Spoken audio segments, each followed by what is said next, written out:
Eu queria saber também do André. André, como você, né, tem analisado, como você tem sentido, não só, né, na Brasil Capital, mas nas conversas que você possui com os gestores, né?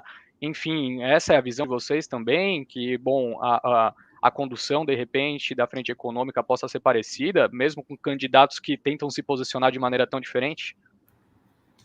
É uma boa pergunta, mas, aliás, vocês estão me colocando numa roubada aqui, né? Porque falar de política não é comigo, então, A mas gente vamos vai chegar lá tentar, na ação. A gente vai vamos chegar no assunto. tentar, vamos tentar falar alguma coisa aqui. Eu acho que, de fato, a pauta econômica e formação de Banco Central e credibilidade fiscal, etc., eu acho que, de fato, ambos os candidatos, Lula e Bolsonaro, têm um viés relativamente parecido. O Lula, no fim das contas, sabe que para o povo, né, que é quem o elege, o povo em geral,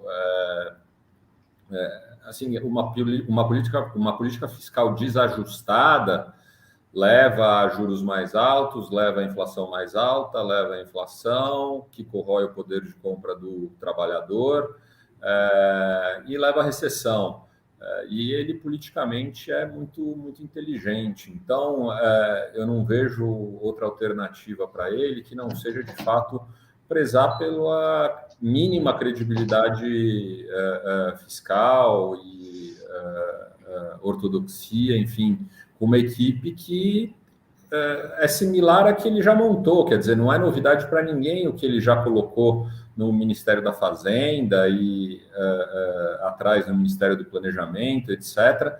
E também não é novidade para ninguém o que o Bolsonaro faz na parte econômica. De tudo isso, eu acho que essa eleição ela pode não trazer enormes novidades no campo da política econômica, que é para onde o mercado se volta, tá? O mercado não quer muito saber de ética, o mercado não quer saber de nome de pessoa governando o país, ele está preocupado com a parte econômica, com a parte fiscal, com a austeridade, em como o Brasil é visto fora, na solidez das instituições. Então, resumidamente, eu acho que essa eleição é sim uma baita fonte de volatilidade.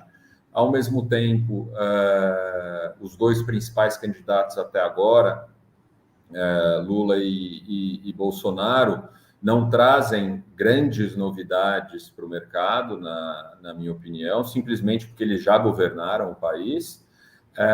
E eu acho que o mercado, hoje em dia, talvez esteja mais preocupado com o nível de taxa de juros médio e longo, ou ainda aqui no Brasil e nos Estados Unidos, do que com a eleição em si. Até porque eleição, eu acho que está muito cedo para cravar qualquer coisa ou pensar em grandes cenários e investir tempo nisso, uma vez que a gente teve exemplos nas eleições passadas, quer dizer, dizem que o Bolsonaro foi eleito por uma facada. Quer dizer, não vai haver eventualmente uma nova facada que possa impulsionar algum candidato por aí. Ou ainda o Zema, até poucas semanas antes da eleição em Minas Gerais, tinha 2% das intenções de voto e ele ganhou de forma muito importante, veemente. Então, acho que está muito cedo para falar de eleição, é uma fonte de nervosismo e volatilidade.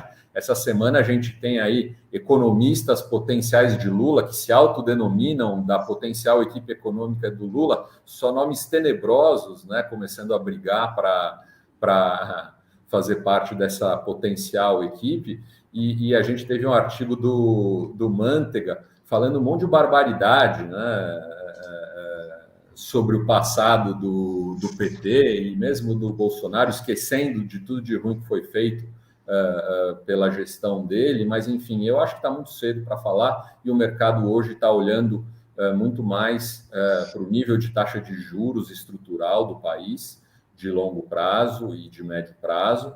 Além disso, para onde está caminhando a taxa de juros lá fora, que no final das contas é o que determina boa parte do preço dos ativos na economia.